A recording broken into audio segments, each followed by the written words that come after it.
Preguntarle cuál es el estado que guardan las iniciativas que hay en torno a reformas que se le quieren hacer a las Afores.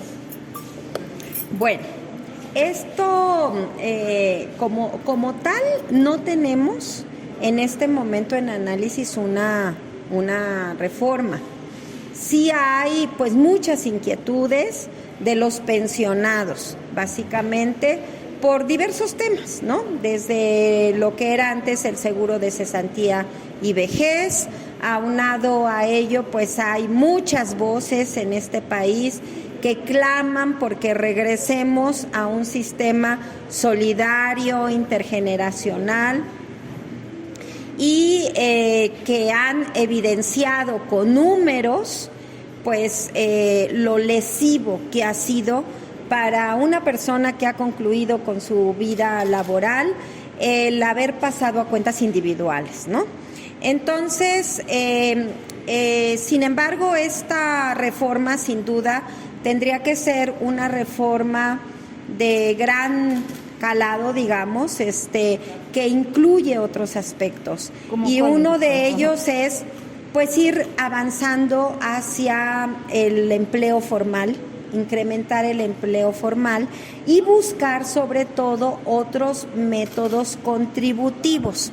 Actualmente la seguridad social está sustentada en una contribución tripartita, que es la del patrón, la del trabajador y del gobierno. Así es como surge la seguridad social y surge pues a la par de la industrialización de nuestro país. Sin embargo, en la actualidad tenemos otros métodos de trabajo ya muy diferentes. Tenemos, por ejemplo, el teletrabajo, muchas otras formas de trabajo que no necesariamente están ligadas a un trabajo claramente subordinado, ¿no? Como lo conocemos. Entonces, garantizar la viabilidad financiera de las pensiones es repensar el cómo vamos formalizando todas las formas de trabajo y cómo puede ser la contribución de todas esas formas de trabajo a la seguridad social.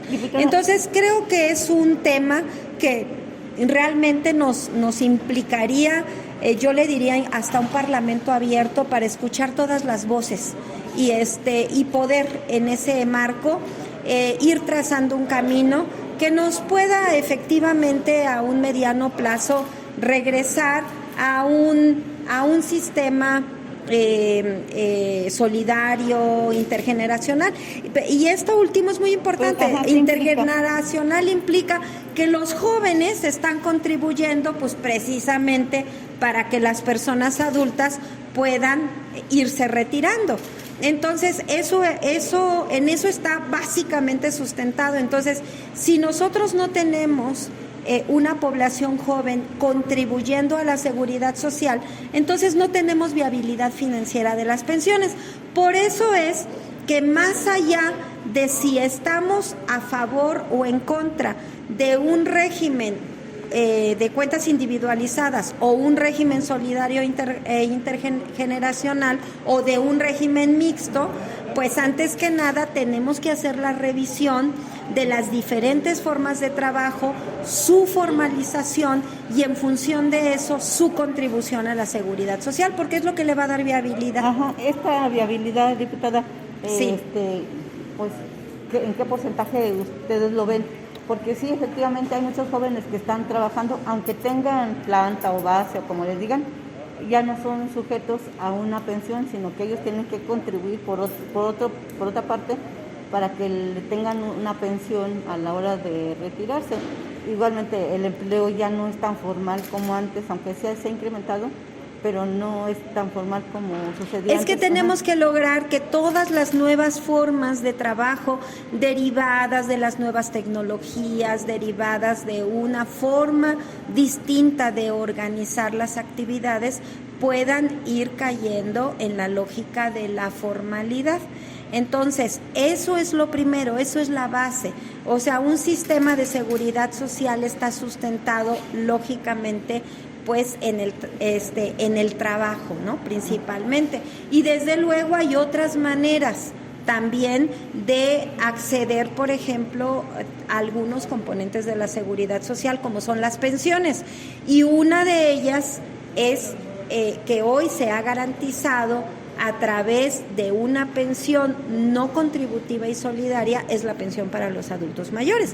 Entonces, sí estamos avanzando en México. O sea, hoy podemos decir que todas las personas de 65 años y más tienen una pensión garantizada, no contributiva y solidaria. Eso no lo teníamos antes, hoy lo tenemos en México y eso hace que seamos un país que tiene prácticamente al 100% de sus adultos mayores con una pensión garantizada. Y eso no es poca cosa, no todos los países lo logran. Entonces, ahora tenemos que ir pensando en cómo vamos formalizando las diferentes formas de trabajo para que quienes tienen un ingreso por su actividad laboral, sea cual sea, puedan a la vez contribuir a la seguridad social y tener acceso a todos los componentes de la seguridad social y lograr así lo que sería la base financiera que permita, por una parte, ir ampliando los servicios de salud, ir ampliando todas las prestaciones a las que se tiene derecho durante el ciclo de vida y finalmente poder tener acceso a una pensión digna que le permita pues tener un bienestar a las personas que se retiran de su vida laboral. Con todo lo que han analizado ustedes sobre pensiones, ¿hay el riesgo o no de que entraran como en un crack debido a esta turbulencia económica que hay? Que incluso dice que como hay ya tantos pensionados, podría ya no ser suficiente lo que tiene.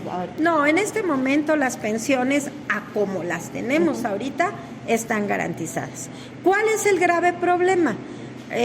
Yo le diría, primero, que el haber pasado a cuentas individuales pues hizo que las pensiones se disminuyeran en su monto considerablemente, y que por lo tanto no sean pensiones que le garantizan al pensionado una vida digna, en muchos, porque son raquíticas en muchos casos. Ese es un problema. Pero el otro gran problema es que una buena parte de la población, que es la población que se considera en un trabajo informal, pues no tiene acceso a la seguridad social. Ya no digamos nomás a las pensiones, sino a la seguridad social. ¿Cuál es la visión que tenemos y que discutimos en la Semana de la Seguridad Social? Pues la necesidad de que México sea un país que visualice que toda su población tenga acceso a la seguridad social, desde que nace hasta que muere, y también dejar pues debidamente protegida a su familia cuando ese hecho ocurra. En ese tema le quiero preguntar, hay también mucha inquietud por parte de los trabajadores, porque se dice que con la iniciativa, creo que llegó hace 2 años, que está ahí pendiente, que no la han tocado, en las Afores, era de que se moría el dueño de la Afore y ya no se le pasa a nadie, porque dice que si los hijos tienen más de 26 años, ya se perdió.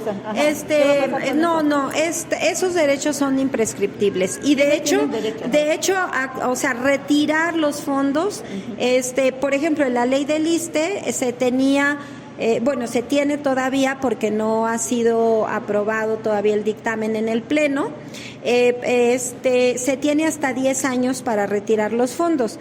Nosotros aquí en la Comisión de Seguridad Social aprobamos por unanimidad una reforma a ese artículo sustentada en que los derechos son imprescriptibles para que se elimine ese plazo de 10 años y puedan ser retirados en cualquier momento, incluso si es después de esa fecha. ¿Quiénes serían los beneficiarios, aparte de la esposa o los cónyuges, pues en general, y los padres? ¿Quiénes podrían ser beneficiarios?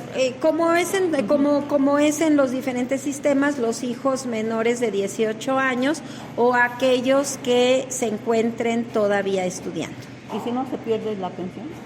¿Perdón? ¿Se pierde la Afore en caso de que no hay esposo, no hay papás y no hay hijos menores bueno. de 18 años, se pierde. Bueno, pues sí, porque quién sería el beneficiario, o sea, siempre tiene que haber un beneficiario. Ajá, bueno, digamos, así es, y entonces más que se pierde, pues esos fondos pasan a los fondos generales de los pensionados. Pero eso es mínimo, ¿eh? Eso no es una temática que ocurra ni que creo que sea de la preocupación de los pensionados. Y el otro riesgo de que el gobierno pudiera disponer de las cuentas de las AFORES para proyectos productivos, como sucedió con los del aeropuerto, que se tomaron prestados y que después los iban a regresar, pero pues nomás regresan el capital, no intereses. Bueno, pero no es el gobierno, o sea, a ver, las cuentas individualizadas están manejadas por las aseguradoras, ¿no?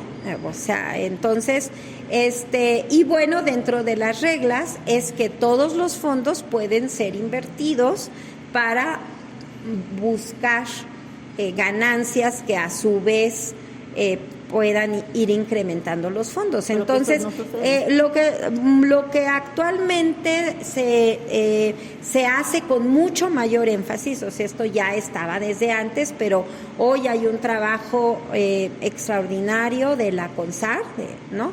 En donde pues se han ido fijando reglas de mucho mayor control para este efecto.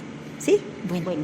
Gracias. ¿Para cuándo tenemos un dictamen o el análisis de esto? Bueno, es que todavía no tenemos una iniciativa a este respecto. Ningún diputado ni diputada ha presentado una iniciativa a este respecto. Entonces, en cuanto la tengamos, pues la estaremos analizando.